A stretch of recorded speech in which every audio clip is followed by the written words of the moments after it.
Hello guys, in this video I am going to show you how to display 3D buildings on the map on the Sygic GPS application. But first I just want to mention, don't forget to subscribe to my channel, because at 10,000 subscribers I am going to show you my whole YouTube revenue statistics and growth strategy, how to make money online. Now let's jump into it. First of all, open the application on your phone.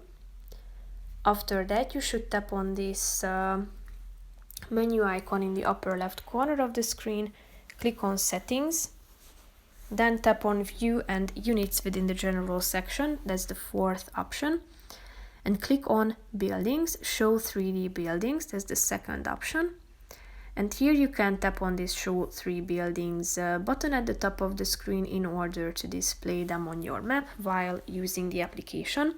However, if you would like to turn off this feature, you can do so by tapping on the other option, which is off.